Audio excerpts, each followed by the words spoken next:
बिस्मिल्लाहिर्रहमानिर्रहीम। Standard capital securities और website scstrade.com।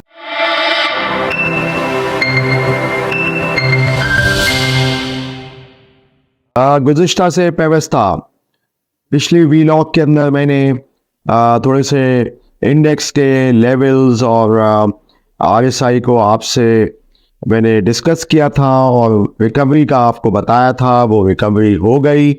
अब ये है कि मार्केट तकरीबन KC 100 जो है वो 66,000 को टच करते हुए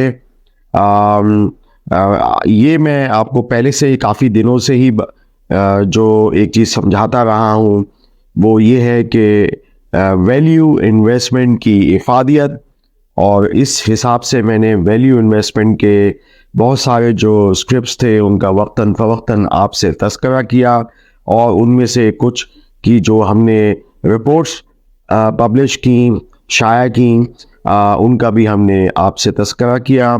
उसमें अगर आपकी याद दहानी के लिए एक तो हाफ पावर का बहुत तज़किरा किया, उसकी एनालिस्ट ब्रीफिंग के बारे में आपको बताया, और जो वो एक्विजिशंस करने जा रहे हैं इसी असना में उनका एक डिविडेंड सेकेंड क्वार्टर का 4 रुपये भी एक्स हुआ और वो अब डिविडेंड फ्री हो गया। हनूज़ वैल्यू इन्वेस्टमेंट का जी अपॉर्चुनिटी जो है वो अब पावर में मौजूद। इसी हिसाब से हमने देखा कि मीज़ान बैंक हमने बताया कि यील्ड ऑन अर्निंग एसेट्स तकरीबन 7%, यानी अर्निंग एसेट्स, इन्वेस्टमेंट्स और एडवांसेस पे जो सबसे ज़्यादा रिटर्न पूरी मार्केट में किसी बैंक के अंदर तो वो मीज़ान बैंक, शरिया कंप्लाइंट इस्लामी बैंक भी है। और जो नफ़ा भी बहुत बड़ा अच्छा CY 23 के अंदर रिपोर्ट हुआ, और इसी हिसाब से तकरीबन 20 रुपये से ऊपर डिविडेंड, कैश डिविडेंड साल का 8 रुपये जो डिविडेंड है वो फाइनल क्वार्टर का जो आगे चल के अभी एक्स होगा। तो इसी असना में हमने देखा कि पाकिस्तान के अंदर बहुत सारी फॉरेन कॉर्पोरेट्स भी आई और उन्होंने भी कमर्शियल बैंकों में बाइंग की, जो हमें लगता है कि ज़्यादातर मीज़ान बैंक में ही उनका जो है वो दिलचस्पी उनकी रही। तकरीबन $19 मिलियन की जो बाइंग हमने देखी, जिसमें से $18 मिलियन फॉरेन कॉर्पोरेट्स की जानिब से, और काफ़ी हद तक हमने देखा कि इसमें असर आया प्राइस पे मीज़ान बैंक।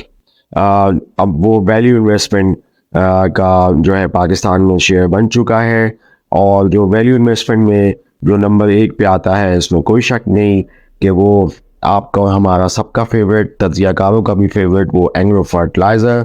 इस पे मैंने पिछले वीडियो लॉग में बहुत तफसीलन बात करी कि ये जो गैस प्राइस डिस्क्रिपेंसी या डिस्पैरिटी जो है इसमें ईफर्ट कैसे रहेगा। तो इसमें हमने देखा कि उन्होंने पिछले हफ्ते तकरीबन 740 रुपये यूरिया की बोरी पे बढ़ा दिए।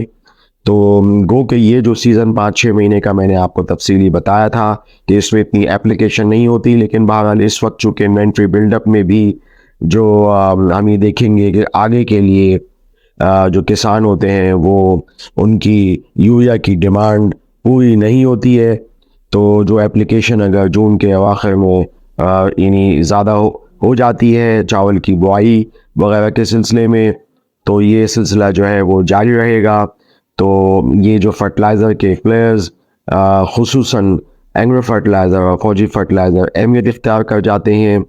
पाकिस्तान में ये 2 ही बड़े यूरिया के प्लांट्स हैं। तो ये जो वैल्यू इन्वेस्टमेंट के हवाले से हमने जो प्रोग्राम्स किए और आपने देखा, तो इसमें यह है कि इसी पे पाकिस्तान में फ़ोकस करना चाहिए।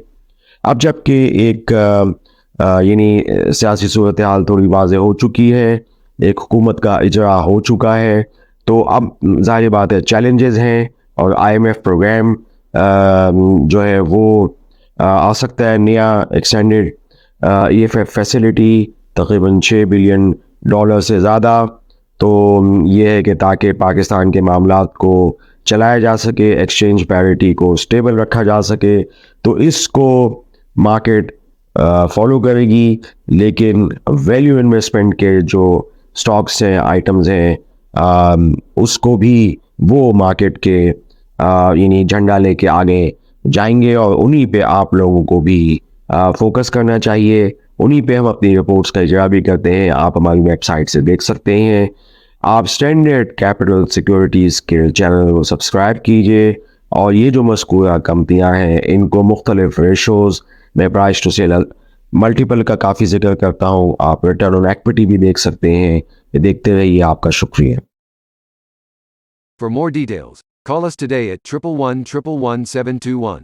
Open an account with Standard Capital Securities. Start investing in your financial future. Talk to our experts and get access to exclusive market research and much more.